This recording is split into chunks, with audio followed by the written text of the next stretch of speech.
بسم اللہ الرحمن الرحیم۔ اما النیت فی الصوم،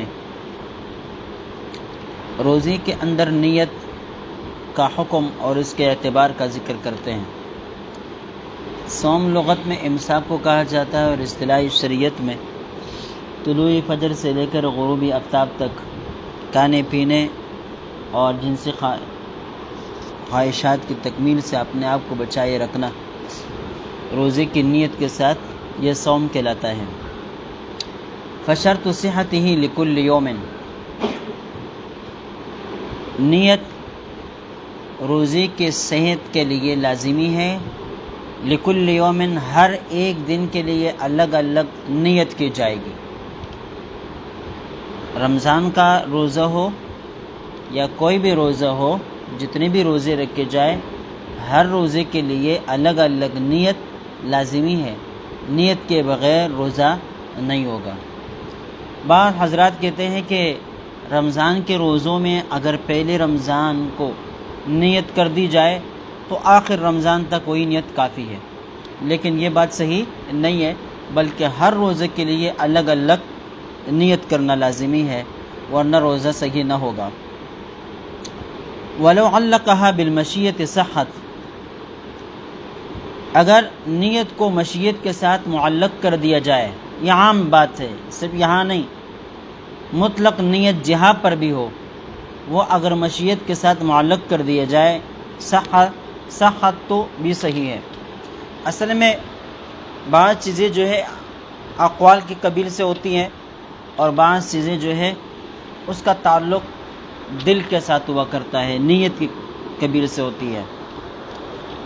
قصد ارادی نیت کی قبیل سے جو چیزیں ہوتی ہیں، مشیت اس کو ساقط نہیں کرتی، فاسد نہیں کرتی، جبکہ اقوال کی قبیل سے جو چیزیں ہوتی ہیں، مشیت اس کے اوپر داخل کر کے اس کی حیثیت کو ختم کر دیا جاتا ہے۔ مثال کے طور پر اقوال کی قبیل سے اب طلاق ہے، نکاح ہے، ایجاب و قبول، عقود ہے، بیعات وغیرہ سارے کے سارے یہ اقوال کے قبیل سے ہیں۔ لہذا اگر کسی نے کہا کہ یہ چیز میں نے آپ پر بیچی انشاءاللہ، یا بیچتا ہوں انشاءاللہ، سامنے والا آدمی کہتا ہے کہ انشاءاللہ میں اس کو خریدتا ہوں، تو یہ مشیت ہے، معلق بالمعشیت۔ یہ مشیت جو ہے یہ اقوال کو فاسد کر دیتی ہے، لیکن نیت کو فاسد نہیں کرتی۔ لہذا نیت کو اگر مشیت کے ساتھ معلق کر دیا جائے تو بھی صحیح ہے، تو بھی صحیح ہے۔ لأنها انما تبطل الاقوال، یہ اس لیے کہ یہ اقوال کو تو باطل کر دیتی ہے، لیکن نیت کو باطل نہیں کرتی۔ والنیت لیست منها، جبکہ نیت کا تعلق اقوال کے ساتھ نہیں ہے۔ لہذا اگر نیت کو معلق بالمشیت کی جائے تو نیت فاسد نہ ہوگی، نیت پھر بھی صحیح ہوگی۔ والفرض والسنت والنفل فی اصلها سواء، روزے کی کئی قسمیں ہیں، فرض بھی ہے، واجب بھی ہے، اور نفل بھی ہے۔ فرض کی بھی دو قسمیں، بلکہ تین قسمیں ہو جائیں گی۔ ایک تو ادائی رمضان ہے، ٹھیک ہے، ایک قضائی رمضان ہے، ایک کفارات ہے۔ یہ سارے کے سارے انسان کے اوپر لازم ہوتے ہیں، کفارہ کے روزے بھی لازم ہوتے ہیں انسان کے اوپر، ٹھیک ہے۔ اسی طرح واجب نظر کسی نے مان لی تو جس روزے کی نظر مان لی وہ روزہ بھی اس کے اوپر واجب ہو جاتا ہے۔ نظر نہیں مانی اور رمضان کا مہینہ بھی نہیں ہے تو عام طور پر کوئی روزہ رکھتا ہے ثواب کی نیت سے تو وہ نفل کہلاتا ہے۔ تو روزہ چاہے فرض ہو، چاہے پھر اس کی کوئی بھی قسم ہو، اور چاہے واجب ہو چاہے نفل ہو، اس کے صحت کے لیے نیت کا پائے جانا، نیت کا ہونا لازمی ہے۔ البتہ کچھ روزے ایسے ہیں کہ جن کے لیے رات ہی سے نیت کی جائے گی اور پھر روزہ صحیح ہوگا، ورنہ نہیں، جیسے کہ قضا روزے ہیں، کفارہ کے روزے ہیں، اور نذر غیر معین کے روزے ہیں۔ ان کی نیت رات سے کی جائے گی تو معتبر ہے، ورنہ نہیں۔ البتہ رمضان کے روزے ہیں رمضان ہی کے مہینے میں، اور اس طرح نظر معین کے روزے ہیں، نفل روزے ہیں، ان کی نیت اگر زوال شمس سے پہلے بھی کی جائے تو بھی اس کا اعتبار ہے صحیح، وہ نصف النہار سے پہلے، زوال شمس نصف النہار سے پہلے ان کی نیتیں کی جائے تو بھی صحیح۔ اور دوسری بات یہ ہے کہ نفل روزے کے لیے تعین روزہ کوئی شرط نہیں ہے، لیکن باقی تمام کے لیے تعین روزہ لازمی ہے کہ میں فلاں روزہ رکھتا ہوں، رمضان کا روزہ، یا جو ہے نا کیا ہے کفارے کا روزہ، یا جو ہے نظر کا روزہ رکھتا ہوں، جبکہ نفل روزہ مطلق روزے کی نیت سے بھی صحیح ہوگا، میں روزہ رکھتا ہوں بس کافی ہو جائے گا۔ رمضان کے مہینے میں رمضان کے روزوں میں بھی مطلق روزے کی نیت بھی کافی ہو جائے گی، ٹھیک ہے۔ والفرض والسنت والنفل فی اصلها سواء، اصل نیت کے بارے میں فرض، سنت، نفل سب برابر ہے۔ واما النیت فی الحج، حج کے اندر نیت، فہی شرط صحتی ایضا، تو حج کی صحت کے لیے بھی نیت لازمی ہے۔ اگر نیت کے بغیر کوئی شخص حج کرے، عمرہ وغیرہ کرے تو وہ حج اور عمرہ صحیح نہ ہوگا۔ فرضاً کانا او نفلاً، حج فرض ہو یا حج نفل ہو، اس کے صحت کے لیے نیت کا ہونا لازمی ہے۔ والعمرۃ کذالک، عمرے کا بھی یہی حکم ہے، یعنی جس طرح حج بغیر نیت کے صحیح نہیں، اس طرح عمرہ بھی بغیر نیت کے صحیح نہیں۔ ولا تکون الا سنتا، البتہ یہ عمرہ جو ہے یہ سنت ہے یا واجب ہے، تو اس بارے میں احناف کا مسلک یہ ہے کہ عمرہ سنت ہے، عمرہ کیا ہے؟ سنت ہے۔ امام شافعی رحمہ اللہ کا مسلک یہ ہے کہ یہ فرض ہے، ٹھیک ہے۔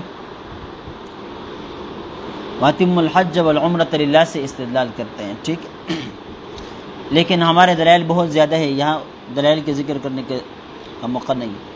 وَالْمَنظُورُ كَالْفَرْض، نظر روزہ وہ بھی فرض روزے کی طرح ہے، یا نظر مانا ہوا حج، منظور حج وہ بھی فرض حج کی طرح ہے۔ بھائی جس حج کی انسان نظر مانے کہ میرا فلاں کام ہو جائے، یا ویسا کہہ دے میں اللہ کے لیے حج کروں گا، تو اب یہ حج اس کے اوپر نظر کا ہو گیا، اس کے اوپر واجب ہے کہ حج کی ادائیگی کر لے۔ لیکن آگے تشریحات بتلاتے ہیں، وَلَوْ نَذَرَ حَجَّةَ الْإِسْلَامِ لَا تَلْزَمْهُ إِلَّا حَجَّةُ الْإِسْلَامِ، ایک شخص نے اسلام کے حج کی نیت نظر مانی، کہا کہ مجھ پر اللہ کے لیے حجت الاسلام لازم ہو، اسلام کا حج مجھ پر لازم ہو، لا تلزم الا حجت الاسلام، تو اس کے اوپر صرف اور صرف اسلام کا جو فرض حج ہے وہی لازم ہوگا، الگ طور پر کوئی دوسرا حج لازم نہیں ہوگا۔ کما لو نظر الاضحیۃ، اچھا جیسے کہ اگر کوئی شخص اضحیہ کی نظر مانے، قربانی کی نظر مانے، جبکہ اس کے اوپر ویسے بھی قربانی واجب ہے، اس طرح کوئی حج کے نظر مانے جبکہ اس پر ویسے ہی حج لازم ہے، تو ایسی صورتوں میں ان کے اوپر جو لازم حج ہے وہی ادا کرنا ہوگا، نظر کے طور پر الگ ادا کرنا لازمی نہیں، اس طرح قربانی بھی الگ طور پر کرنا لازمی نہیں۔ والقضاء فی الکل کالاداء من جہت اصل النیہ، قضا تمام چیزوں میں، نماز ہو، روزہ ہو، یا حج کر دیا تھا بیچ میں توڑ دیا تھا اب دوبارہ حج ادا کر رہا ہے، عمرہ قضا ان کر رہا ہو، حج قضا ان کر رہا ہو، کوئی بھی عمل بر وقت ادا ان ہو یا قضا ان ہو، اس کے صحت کے لیے نیت کا ہونا لازمی ہے۔ والقضاء فی الکل کالاداء من جہت اصل النیہ، اصل نیت کے اعتبار سے ادا اور قضا دونوں برابر ہے، یعنی جس طرح ادا بغیر نیت کے صحیح نہیں، اس طرح قضا بھی بغیر نیت کے صحیح نہیں۔ اما الاعتکاف، اعتکاف لزوم الشیء والحبس علیہ، کس چیز کے اوپر لازم اور کسی چیز کے اوپر محبوس ہو جانے کو کہتے ہیں، اور اصطلاح میں مسجد کے اندر ثواب کی نیت سے بیٹھنے کو اور ٹہرنے کو کیا کہتے ہیں؟ اعتکاف کہا جاتا ہے۔ اعتکاف کی قسمیں ہیں، ایک واجب اعتکاف اور ایک سنت مؤکدہ اور ایک نفل اعتکاف۔ واجب اعتکاف وہ ہے کہ جو انسان اس کی نظر مانے، ٹھیک ہے، اور سنت جو رمضان مبارک کے آخری عشرے میں ہوتا ہے وہی ہے، اور نفل اعتکاف انسان جب بھی مسجد میں داخل ہو جائے اعتکاف کی نیت کر لے تو وہ نفل ہے، ٹھیک ہے۔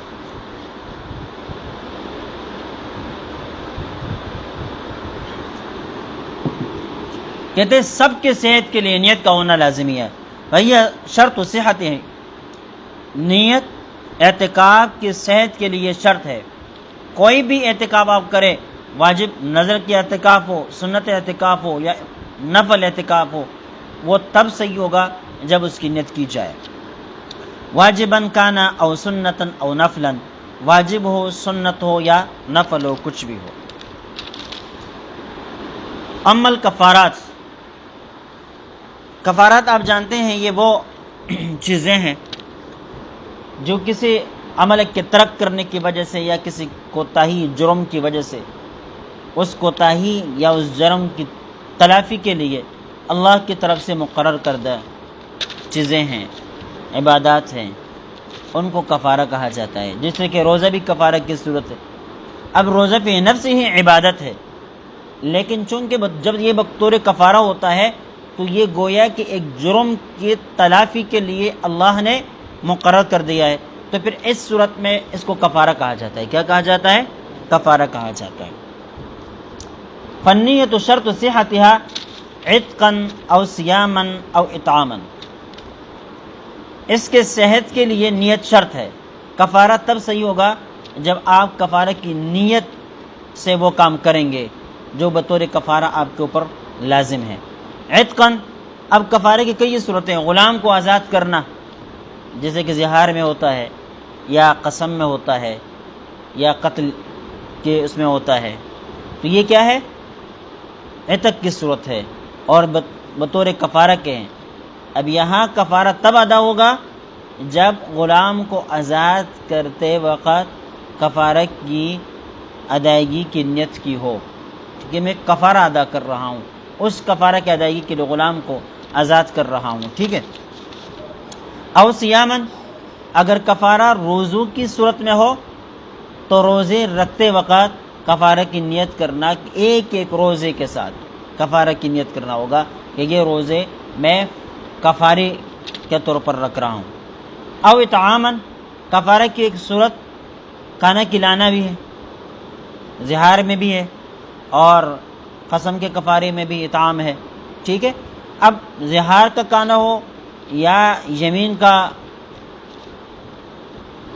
کھانا کھلانا ہو، دونوں صورتوں میں جب نیت کی جائے گی تو آپ کا کفارہ ادا ہو جائے گا، ورنہ نہیں ہوگا۔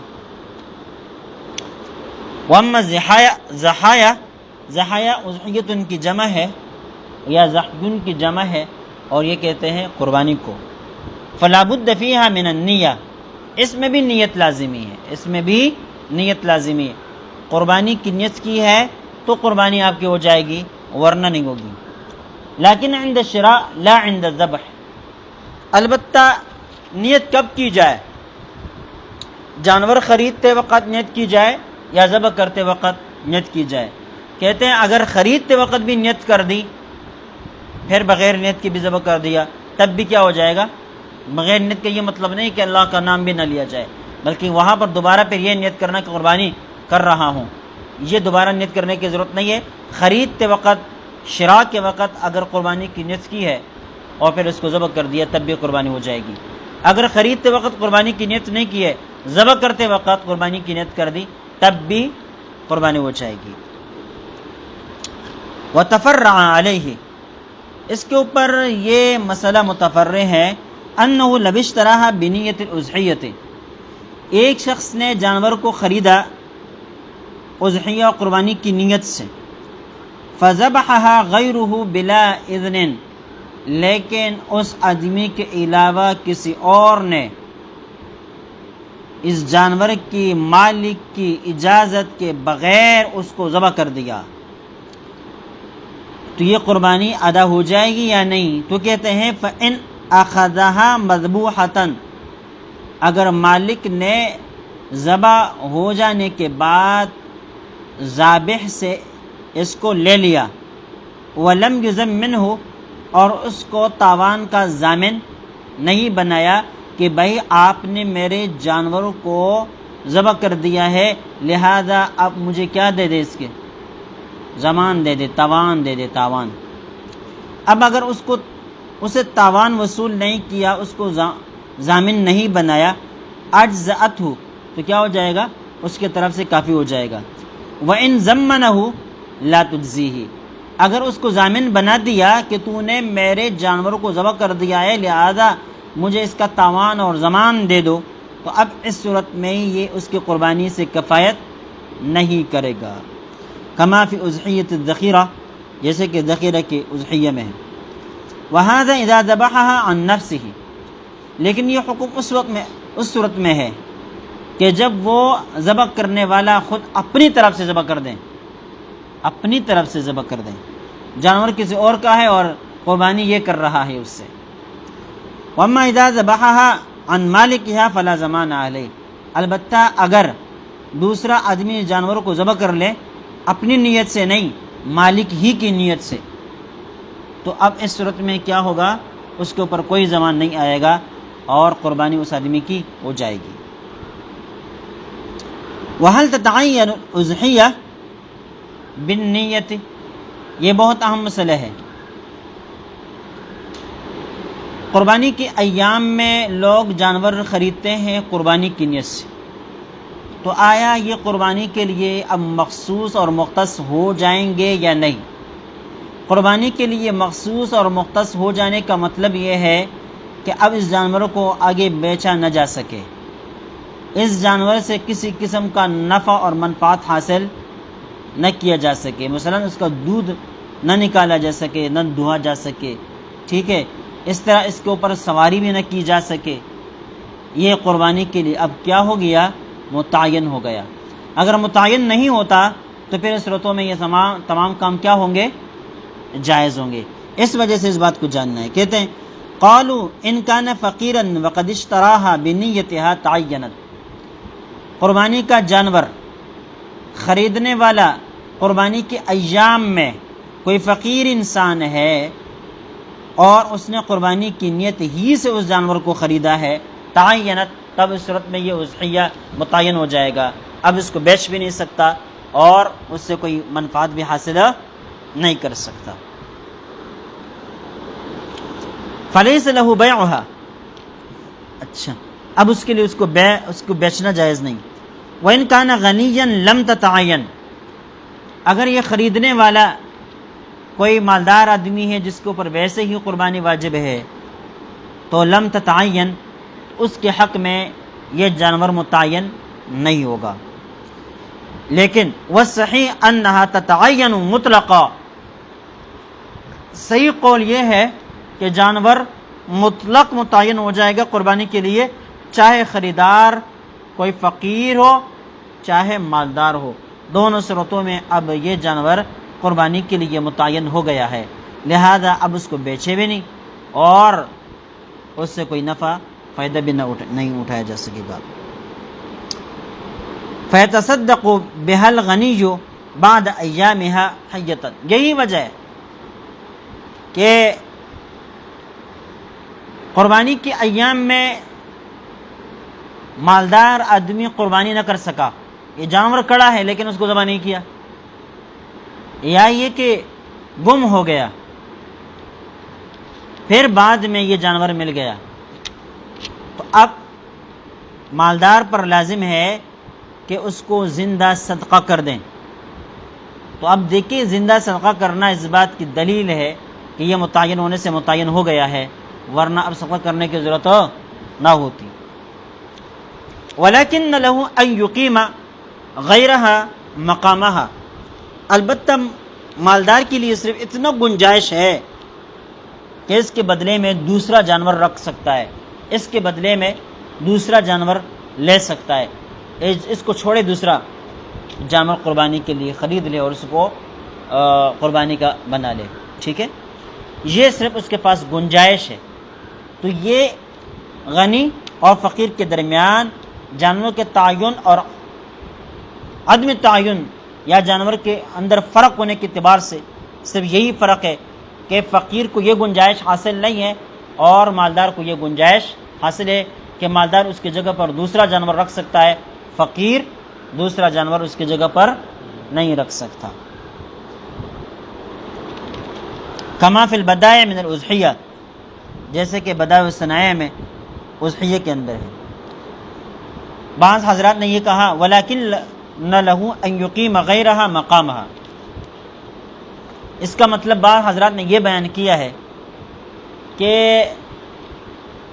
غریب اور فقیر آدمی کا لیا ہوا یہ جانور اگر ہلاک ہو جائے تو فقیر کے اوپر دوسرا جانور خریدنا کوئی لازم نہیں ہے، جبکہ مالدار کے اوپر دوسرا جانور اس کی قائم مقام کرنا، دوسرا جانور خرید کر اسے قربانی کرنا لازم ہے۔ یہ بھی مقصد بیان کیا گیا اس عبارت کا۔ کما فی البدائع من الاضحیہ، جیسے کہ بدائع الصنائع کی کتاب الاضحیہ میں ہے۔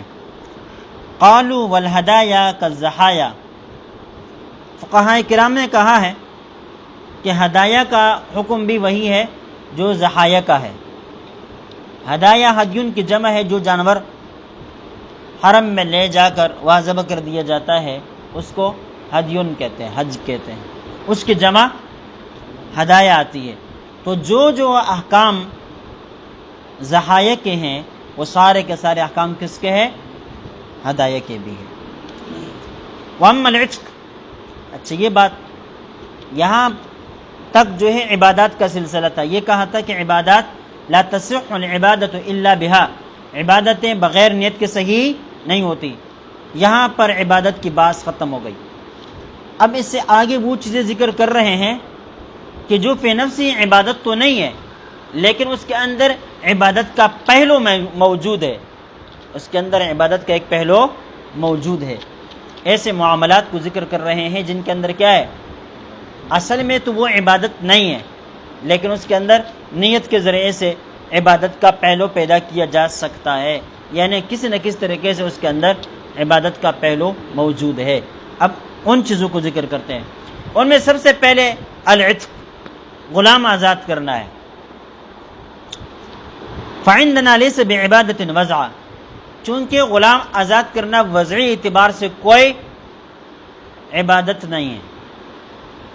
بدلیل صحتہ من الکافر، دلیل یہ ہے کہ اگر کوئی کافر غلام کو آزاد کر دے تو وہ غلام آزاد ہو جائے گا، اگر اس کے صحت کے لیے نیت لازمی ہوتی تو پھر کافر کا اپنے غلام کو آزاد کرنا کبھی آزاد نہیں ہوتا۔ کیوں؟ اس لیے کافر کی نیت کا اعتبار ہی نہیں ہے، کافر کی نیت کا اعتبار ہی نہیں ہے، تو گویا کہ وہ نیت کر ہی نہیں سکتا۔ جب نیت نہیں کر سکتا تو نیت کے بغیر عتق متحقق نہیں ہوگا، آزادی متحقق پھر نہیں ہوگی۔ اس وجہ سے بتاتے ہیں کہ عتق اپنی ذات، اپنے وضع اور اپنے اصل کے اعتبار سے کوئی عبادت نہیں، لیکن اس کے اندر عبادت اور ثواب کا پہلو نیت کے ذریعے سے پیدا ہو جاتا ہے۔ وہ جو پہلے بحث بھی گزر چکے نا کہ اسلام المکرہ معتبر، جس کے اوپر جبر کر کے اس کو مسلمان بنایا جائے تو اس کے اسلام کا اعتبار ہے، گویا کہ اور یہ کہا تھا کہ لا تصح العبادت الا بها الا الاسلام، کہ عبادت بغیر نیت کے صحیح نہیں ہوتی، البتہ اسلام بغیر نیت کے بھی صحیح ہے۔ سمجھ گئے؟ تو اس کی ایک وجہ یہی ہے کہ اسلام لانے سے پہلے وہ آدمی کیا ہوتا ہے؟ کافر ہوتا ہے، تو حالت کفر میں نیت کا اعتبار ہی نہیں ہے، تو وہاں نیت ہو ہی نہیں سکتا، وہاں نیت ہو ہی نہیں سکتا۔ ولا عبادت لہ، اور چونکہ کافر کی طرف سے غلام کی آزادی صحیح ہے اگر یہ عبادت ہوتی تو پھر یہ صحیح نہ ہوتی. کیوں؟ ولا عبادت لہ، اس لیے کہ کافر کی تو کوئی عبادت ہوتی نہیں. فإن نبا وجہ اللہ تعالی کان عبادتا مثابا علیہا، ہاں اگر کوئی شخص غلام کو آزاد کرتے وقت اس سے اللہ کی رضا حاصل کرنے کی نیت کرے، کان عبادتا مثابا علیہا، تو پھر یہ عبادت بن جائے گا اور اس پر ثواب بھی ملے گا. وإن اعتق بلا نیت صح، اگر کسی نے غلام کو بغیر کسی نیت کے آزاد کر دیا تو بھی صحیح ہے. ولا ثواب لہ ان کان صریحا، ثواب نہیں ملے گا بغیر نیت کے. جب آزاد کر دیا نا، اللہ کی رضامندی کا کوئی ارادہ نہیں ہے، ٹھیک ہے، تقرب خداوندی کی کوئی نیت اس نے نہیں کی. ویسے کہا میرا غلام آزاد ہو جائے گا، لیکن اس کے لیے نیت بھی لازمی نہیں ہے. ولا ثواب لہ ان کان صریحا، لیکن یہ ساری چیزیں اوپر تب ہے کہ جب عتق صریح الفاظ کے ذریعے سے ہو. جیسے کہ طلاق کے لیے دو قسم کے الفاظ ہیں، کنائی الفاظ ہے اور صریح الفاظ ہے. صریح الفاظ کا مطلب یہ ہوتا ہے کہ وہ الفاظ صرف اسی معنی میں استعمال ہوتے ہیں، کسی اور معنی میں استعمال نہیں ہوتے. اب عتق کے صریح لفظ ہے، یہ صرف عتق ہی کے لیے، آزادی ہی کے لیے استعمال ہوتا ہے، کسی اور معنی میں استعمال نہیں ہوتا. لہذا عتق کا جو لفظ ہے وہ آزادی میں صریح ہے، آزادی میں صریح ہے. طلاق کا لفظ طلاق ہی کے لیے عرفاً استعمال ہوتا ہے، کوئی دوسرا استعمال اس کا موجود نہیں ہے، لہذا یہ صریح ہوگا. اور جس لفظ کا اس معاملے کے علاوہ، اس معنی کے علاوہ کسی اور معنی میں بھی استعمال موجود ہو اور پھر اس لفظ کو اس معنی میں استعمال کیا جائے تو یہ کنایہ کہلاتا ہے. کیا کہلاتا ہے؟ کنایہ کہلاتا ہے. تو کہتے ہیں کنایہ کے لیے وَمَا الْكِنَایَةُ فَلَا بُدَّ لَهَا مِنَ النِّیَّةِ، اگر الفاظ کنایہ کے ذریعے سے غلام آزاد کرنا ہو، عتق کرنا ہو، تو پھر اس صورت میں نیت کا ہونا لازمی ہے. جیسے کہ الفاظ کنایہ سے طلاق تب واقع ہوتی ہے جب کیا ہو؟ نیت ہو یا دلالت حال وغیرہ ہو. فَإِنْ أَعْتَقَ لِلصَّنَمِ، یہ بات ختم، اب نئی بات. فَإِنْ أَعْتَقَ لِلصَّنَمِ، بت کے خاطر غلام آزاد کر دیا، او للشیطان، یا شیطان کے لیے غلام کو آزاد کر دیا، صحا، تو غلام آزاد ہو جائے گا. وَأَثِمَ، اور یہ آدمی گنہگار ہوگا کہ اس نے اللہ کے بجائے بت کے نام پر غلام کو آزاد کیا ہے یا شیطان کے نام پر غلام کو آزاد کیا ہے. وَإِنْ أَعْتَقَ لِأَجْلِ مَخْلُوقٍ صَحَّ، کسی مخلوق کی رضامندی کے لیے، کسی انسان کے لیے غلام کو آزاد کر دیا ہے تو بھی صحیح ہے. وَكَانَ مُبَاحًا لَا ثَوَابَ وَلَا إِثْمَ، اور کسی انسان کی خاطر غلام کو آزاد کرنا امر مباح ہے، اس کے اوپر نہ کوئی ثواب ملے گا اور نہ اس میں کوئی گناہ ہے. سمجھ گئے؟ تفصیل آ رہی ہے، اس وجہ سے میں نہیں بتاتا. وَيَنبَغِي أَن يُخَصَّصَ الْإِعْتَاقُ لِلصَّنَمِ بِمَا إِذَا كَانَ الْمُعْتِقُ كَافِرًا. بھائی اوپر کہا نا کہ شیطان کے نام پر، شیطان کے لیے بت کے نام پر یا بت کے لیے غلام کو آزاد کیا جائے، تو کیا کہا؟ صحا، صحیح ہے. وہ اسما، صرف کیا ہوگا؟ گنہگار ہوگا. حضرت بتلاتے ہیں صرف گنہگار کا مسئلہ نہیں ہے، یہ اس صورت میں ہے کہ جب آزاد کرنے والا کوئی کافر ہو، کافر بت کے نام پر آزاد کرے ہو جائے گا. اب سمجھ گئے؟ شیطان کے نام پر آزاد کرے وہ ہو جائے گا. لیکن اگر کسی مسلمان نے بت کے نام پر غلام کو آزاد کیا تو ظاہر ہے اس سے بت کی تعظیم ہی مراد ہوگی. شیطان کے نام پر آزاد کیا تو ظاہر ہے اس سے شیطان کی تعظیم ہی مراد ہوگی. اور پھر اس وقت میں یہ کیا ہوگا؟ اما المسلم اذا اعتق له قاصدا تعظیمہ کفر، کہتے ہیں کہ مسلمان جب غلام کو آزاد کر لیں بت کے نام پر یا شیطان کے نام پر، قاصداً تعظیمہ، اس کی تعظیم کی نیت و ارادہ ہو. بت کی تعظیم اور شیطان کی تعظیم کی نیت اور ارادے کے ساتھ کوئی مسلمان کسی غلام کو آزاد کر لے تو کفرہ، اب اس مسلمان کی تکفیر کی جائے گی. کیا کی جائے گی؟ یا کفرہ، کافر ہو جائے گا. سمجھ گئے؟ کما ينبغي ان يكون العتاق لمخلوق مکروہا، جس طرح یہ مکروہ ہے کہ جس طرح یہ مناسب ہے کہ اوپر والے مسئلے کو مخصوص کیا جائے کافر کے ساتھ. کس کے ساتھ؟ کافر کے ساتھ. اسی طرح مناسب یہ ہے کہ اس مسئلے کو یعنی عتق جو کسی مخلوق کے لیے ہو اس کو بھی کراہیت کے ساتھ مخصوص کیا جائے کہ مخلوق کے لیے غلام کو آزاد کرنا اوپر کیا کہا تھا؟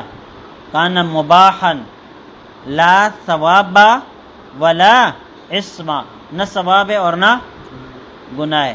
حضرت کہتے ہیں کہ نہیں، مخلوق کے لیے غلام کو آزاد کرنا مکروہ تحریمی ہے، مکروہ تحریمی ہے. اللہ اکبر. اب اس پر ایک سوال اٹھتا ہے کہ آپ نے آخر زیادہ سے زیادہ آپ نے اس کو مخلوق کے لیے آزادی کو کیا قرار دے دیا؟ مکروہ قرار دے دیا. حالانکہ غیر اللہ دونوں ہے، چاہے وہ غیر اللہ شیطان ہو، چاہے وہ غیر اللہ بت ہو، چاہے وہ غیر اللہ کوئی انسان ہو، کوئی دوست ہو، کوئی ساتھی ہو، کوئی بھی ہو. غیر اللہ تو ہے نا، غیر اللہ ہونے میں سب برابر ہے، غیر اللہ ہونے میں سب برابر ہے. لہذا اگر غیر اللہ کی تعظیم میں اس طرح کام کیا جائے تو جس طرح اوپر کفر تھا اس کو بھی کیا ہونا چاہیے؟ کفر ہونا چاہیے. جیسے کہ شیطان کے نام پر آزاد کرنا کیا تھا؟ کفر تھا. تو غیر اللہ کے نام پر آزاد کرنا یہاں پر بھی متحقق ہو رہا ہے، لہذا یہاں پر بھی کیا ہونا چاہیے؟ کافر ہونا چاہیے. تو جواب یہ ہے کہ دیکھیں ہم نے کفر کا فتویٰ مطلق اس لیے نہیں لگایا کہ کبھی کبھی مخلوق کے لیے غلام کو آزاد کرنا کبھی تعظیم کی بنا پر ہوتا ہے اور کبھی اظہار محبت کی بنا پر ہوتا ہے، کبھی اظہار محبت کی بنا پر ہوتا ہے. تو پہلا تو کفر لیکن دوسرا کفر نہیں ہے، اس لیے البتہ کراہیت سے پھر بھی خالی نہیں ہے، اس لیے کہ اس میں تعظیم لغیر اللہ کا پہلو پایا جاتا ہے، اس لیے کیا قرار دے دیا؟ مکروہ تحریمی قرار دے دیا. والتدبیر والکتابہ کالعتق، غلام کو مدبر بنانا یا مکاتب بنانا وہ بھی عتق کی طرح ہے. کیا مطلب؟ یعنی نیت کا محتاج نہیں ہے، نیت کے بغیر بھی غلام کو اگر کسی نے مدبر بنا دیا بن جائے گا، مکاتب بنا دیا بن جائے گا. ثواب کمانا مقصود ہو تو اس کے لیے نیت کرنا لازمی ہوگا. سمجھ گئے؟ باقی مدبر، تدبیر اور والکتابہ، کتابت کس کو کہتے ہیں وہ آپ کو پتہ ہے. کوئی شخص اپنی موت کے بعد اپنے غلام کی آزادی کی بات کرے کہ میری موت کے بعد یہ غلام آزاد ہوگا، اس کو کہتے ہیں تدبیر یعنی مدبر بنانا. اور کتابت کا مطلب یہ ہے کہ کوئی شخص عملی اعتبار سے اپنے غلام کو آزادی دے دیں اور رقبے کے اعتبار سے اس کی آزادی کو کسی عوض کے ساتھ معلق کر دیں. ٹھیک ہے، یہ کہہ دے کہ اتنی رقم دو گے، اتنے پیسے دو گے، فلاں چیز دو گے تو پھر آپ آزاد ہیں. اس کو کیا کہتے ہیں؟ مکاتبت کہتے ہیں. پھر تدبیر معلق اور غیر معلق یہ یاد ہے کسی کو یا نہیں ہے؟ ہاں، تدبیر معلق اس کو کہتے ہیں کہ کسی خاص مرض، سفر وغیرہ کے ساتھ اپنی موت کو مخصوص کر لے کہ اگر اس مرض میں میں مر گیا یا اس سفر میں مر گیا تو آزاد ہوگا. اس کو کہتے ہیں تدبیر معلق.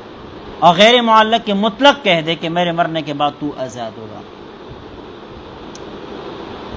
اللہ اکبر کبیرہ. اما الجہاد، جہاد یا تو جہدن سے ہے یا جہدن سے ہے. جہد کا مطلب یہ ہوتا ہے کہ اپنی پوری طاقت کو کسی کام کے اندر لگا دینے کو جہد کہتے ہیں. جہد کس کو کہتے ہیں؟ کام کے اندر مبالغہ کرنا، کام کا کیا کرنا؟ ہاں. تو اور اصطلاح میں کس کو کہتے ہیں؟ اعلاء کلمت اللہ کی خاطر اللہ کے راستے میں جنگ کرنا، صحیح معنوں کے اعتبار سے جہاد یہی. اور ویسے اصطلاحی طور پر یہ بھی کہا جا سکتا ہے کہ اعلاء کلمت اللہ کے لیے کوئی بھی کوشش کہ جس عمل کردار کا اصل مقصد اعلاء کلمت اللہ، اللہ کے قوانین کا نفاذ مقصود ہو، تو وہ عمل وہ کردار کس کے زمرے میں آتا ہے؟ جہاد کے زمرے میں آتا ہے. چاہے جسم کے ساتھ ہو، چاہے مال کی صورت میں ہو، چاہے علم کے ساتھ ہو. اما الجہاد فمن اعظم العبادات، البتہ اتنی بات یاد رکھنی چاہیے کہ حقیقی جہاد وہی ہے جو کفار کے خلاف بدنی طور پر کیا جائے. اب سمجھ گئے؟ اسلحے کے طور پر جس کو جنگ کہتے ہیں، جنگ کی صورت میں ہو تو وہ اصلی جہاد ہے، اور جہاد کی جتنے بھی فضائل ذکر ہے وہ اسی جہاد کے لیے ہے. ٹھیک ہے؟ اس کے علاوہ باقی بھی اعمال جہاد کے لائے جا سکتے ہیں، لیکن جو فضائل اس جہاد کے ذکر ہے وہ فضائل باقی قسم کی جہادوں کے اوپر فٹ نہیں کیے جا سکتے. جس طرح کی دیگر اعمال، مثال کے طور پر علم کی الگ ایک فضیلت ہے، نمازوں کی، نفل نمازوں کی الگ ایک فضیلت ہے، روزوں کی الگ ایک فضیلت ہے. ان تمام فضائل کو آپ جہاد پر فٹ نہیں کر سکتے. تو اسی طرح جہاد کے جو فضائل ہے وہ کسی اور عمل کے اوپر فٹ نہیں کیا جا سکتے. صحیح ہے؟ ہر چیز کو اپنی جگہ پر رکھ دینا چاہیے. آخری عمر میں شیخ الہند رحمہ اللہ نے فرما دیا تھا کہ جس طرح اسلحے کے ذریعے سے کفار کے خلاف لڑ کر جنگ کرنا جہاد کہلاتا ہے، اسی طرح ہمارے اس جمہوری دور کے اندر کفر کے خلاف عملی جد و جہد کرنا، احتجاج کرنا، ان کی قوت کو للکارنا، یہ بھی کس کے زمرے میں آئے گا؟ جہاد کے زمرے میں آئے گا، جب مقصد کیا ہو؟ اعلاء کلمت اللہ ہو. یہ بات یاد رکھنا ہے کہ بھئی شریعت کا منشا کبھی جنگ نہیں رہا. جنگ شریعت کا منشا ہے ہی نہیں، جنگ شریعت کی چاہت ہے ہی نہیں. اسلام ہمیشہ کے لیے امن و آشتی کو چاہتا ہے، امن کو چاہتا ہے. اگر کوئی شخص بغیر جنگ و جدال کے اللہ کے قوانین کو تسلیم کرنے کے لیے تیار ہے، کوئی ملک اس کے لیے تیار ہے، تو وہاں اسلام خون بہانے کو جرم قرار دیتا ہے، کوئی ثواب قرار نہیں دیتا. اسلام اس صورت میں اسلحہ اٹھانے کا حکم کرتا ہے کہ جب کفار مسلمانوں کے اوپر ظلم ڈھائے یا اللہ تعالیٰ کے احکام اور قوانین کے سامنے وہ رکاوٹ بننے کی کوشش کرے، تو پھر اس صورت میں وہ واضح نصیحت کے ساتھ وہ مان نہیں رہے ہو، کسی اور ذریعے سے نہیں مان رہے ہو، تو جس کو کہتے ہیں لاسٹ آپشن، تو یہ جہاد جو ہے اسلام کا لاسٹ آپشن ہے. اور دوسری بات یہ بھی یاد رکھنی چاہیے کہ ہمارے یہاں ایک ذہن ہے، بھئی جہاں پر بھی کافر نظر آئے اس کو مارو. کفر یا کافر کا وجود یہ اسلام نے قبول کیا ہے، البتہ کفر کو بطور نظام کے اسلام نے قبول نہیں کیا ہے. کفر کو بطور نظام کے اسلام نے قبول نہیں کیا ہے. نفس کفر کا وجود، نفس کافر کا وجود اسلام نے نہ صرف یہ کہ قبول کیا ہے بلکہ اس کو تحفظ عطا فرمایا ہے. جیسے کہ اسلام کے اندر ذمیین کے ابواب موجود ہے باقاعدہ، تو وہ تو کافر ہے، اسلام نے قبول کیے ہیں نا، تب اپنے معاشرے کا حصہ بنا دیا ان کو. مستأمنین کے باقی احکام موجود ہیں، باقاعدہ احکام موجود ہے. اگر کافر اسلام کو برداشت نہ ہوتا تو اسلامی تعلیمات میں مستأمنین کا کوئی حکم نہ ہوتا. بات سمجھ میں آئی نہیں آئی؟ اس سے اس طرح کفار سے جزیہ لینا، اگر وہ اس کو قبول کر لیتے ہیں تو پھر اسلام نے بھی ان کو اپنی جگہ پر برقرار رکھنا، بلکہ ان کی عزتوں کا، ان کی اموال کا، ان کی جانوں کا تحفظ پھر اسلام نے اپنے ذمے لگا دیا ہے. تو پتہ چلا کہ کافر اور کفر فی نفس ہی اسلام اس کا مخالف وہ نہیں ہے، برداشت کر رہا ہے، لیکن کفر کو بطور نظام کے برداشت کرنے کے لیے یہ اسلام تیار نہیں. ٹھیک ہے؟ یہ ہے والذی ارسل رسولہ بالہدی ودین الحق لیظہرہ علی الدین کلہ. وہاں ادیان کے اوپر دین کا غلبہ مراد اور مقصود ہے. جب تک ادیان کے اوپر دین کا غلبہ نہ ہو تب تک مسلمانوں کو جد و جہد کرنے کا حکم ہے. اب بات سمجھ میں آئی نہیں آئی؟ دین کے اوپر غلبہ تب ہوگا کہ جب دیگر ادیان ہوں گے تو اسلام کو غلبہ حاصل ہوگا. جب دیگر ادیان مٹ جائے تو پھر غلبہ کا تصور نہیں ہے، پھر غلبے کا تصور نہیں ہے. لہذا دیگر ادیان کا وجود بھی ہوگا، کفر کا وجود بھی ہوگا، کفار کا وجود بھی ہوگا، لیکن ہم سے مطلوب کفار کے اوپر غلبہ، کفر کے اوپر غلبہ، دیگر ادیان کے اوپر غلبہ پانا ہے. اب بات سمجھ میں آئی؟ تو بالفاظ دیگر کفر بطور نظام اسلام نے قبول نہیں کیا ہے، کافر کو قبول کیا ہے، کفر کو قبول کیا ہے. سمجھ گئے؟ اما الجہاد فمن اعظم العبادات فلا بد له من خلوص النیہ، عبادات میں سے جہاد تو بہت بڑی عبادات میں سے ہیں، فلا بد له من خلوص النیہ، اس میں صرف نیت کافی نہیں ہے، خلوص نیت، خلوص نیت سمجھ گئے۔ لیکن ظاہر ہے جب کوئی شخص اتنے سخت قسم کے محاذ پر چلا جاتا ہے کہ آج کل اس دور میں بڑے بڑے ٹینکوں کے سامنے، توپ کے سامنے، بموں کے سامنے وہ کڑا ہوتا ہے، تو اس سے بڑھ کر اور اخلاص کیا ہو سکتا ہے؟ اس سے بڑھ کر اور کیا اخلاص کا انسان جو ہے نا وہ کوئی دلیل مانگتا ہے۔ اما الوصیہ، وصیت جانتے ہیں کہ کوئی شخص اپنی موت کے بعد کسی چیز کو کسی شخص کے لیے دینے کا کہے کہ میرے مرنے کے بعد میری فلاں چیز فلاں کو دے دی جائے، میرے مرنے کے بعد فلاں چیز مسجد و مدرسے میں دے دیا جائے، فقراء و مساکین کو دے دیا جائے، اس کو کیا کہتے ہیں؟ وصیت کہتے ہیں، یہ عہد کے معنی میں آتا ہے۔ فقل عتق، تو وصیت بھی فی نفس ہی کوئی عبادت نہیں ہے، اس کا بھی حکم عتق کی طرح ہے۔ ان قصد التقرب، اگر وصیت کرنے والے نے تقرب کا قصد اور ارادہ کیا، فلہ الثواب، تو اس کو ثواب ملے گا، وَإِلَّا فَهِيَ صَحِيحَةٌ فقط، ورنہ وصیت بغیر نیت کے بھی صحیح اور نافذ ہو جائے گی، البتہ نیت نہ ہونے کی وجہ سے وصیت کرنے والے کو ثواب نہیں ملے گا۔ وَأَمَّا الْوَقْفُ، وقف کوئی چیز اللہ کے نام پر کر دینا کہ لوگ اس سے فائدہ اٹھاتے رہے، اب اپنا عین یا اپنی ملکیت میں رکھ کر منافع کو اللہ کے لیے وقف کر دینا، لوگوں کے فائدے کے لیے وقف کر دینا، یہ بھی ایک صورت ہے، یا عین بھی اور اس کے منافع سب کے سب کیا ہے؟ وقف کر دیا جائے اللہ کے لیے، تو یہ بھی وقف ہے۔